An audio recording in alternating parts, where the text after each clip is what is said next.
Remember, when we speak of Bengal and elections in Bengal, several very disconcerting reports have been coming in from, during phase 1 also, and now during phase 2 also. Earlier, we reported to you how certain goons tried to stop voters from voting in West Bengal's North Dinajpur district. Several of them were on camera saying that they were being stopped. Several women voters were also targeted. We are seeing now from outside one of those booths, there is lathi charge that has now taken place. My colleague Shantashri is joining us over the phone line for more. So what's the latest in North Dinajpur, Shantashri?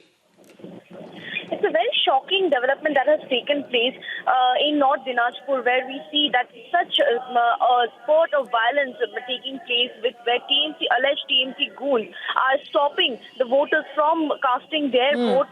And this is not the first time that is happening in West Bengal. This was expected, and that's why the polling agents over there had requested the Election Commission to send CRPF and paramilitary forces, because all these kind of violences were expected. But as we know that the situation is being controlled right now, the central forces are acting and they are trying to bring the situation into control. But this is not happening only in one booth, but several booths in North Dinajpur. Such kind of violent activities is taking place. All these provocative statements that is continuously being made by TMC leaders is also one of the reasons why the TMC goons are taking law and order into their hand and attacking the voters over there. So definitely the central forces are taking care of the entire situation.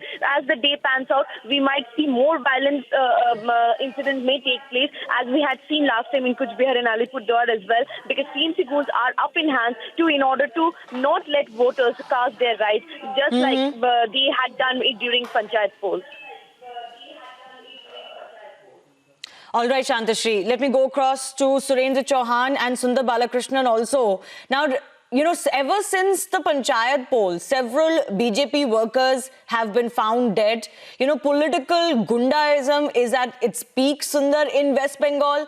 Political opponents are being wiped out. Even in the run-up to phase 2, we saw reports coming in of BJP workers and others being targeted, BJP flags being taken off, and now voters are being stopped from voting. But why is it, Sundar, that political commentators like you never cry murder of democracy in West Bengal?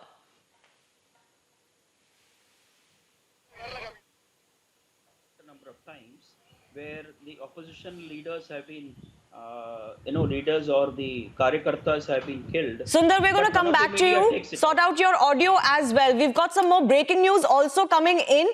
We've got the Raiganj CPIM candidate Mohammad Salim's car that has been attacked in Islampur by miscreants. So it's not just the BJP or the voters, all political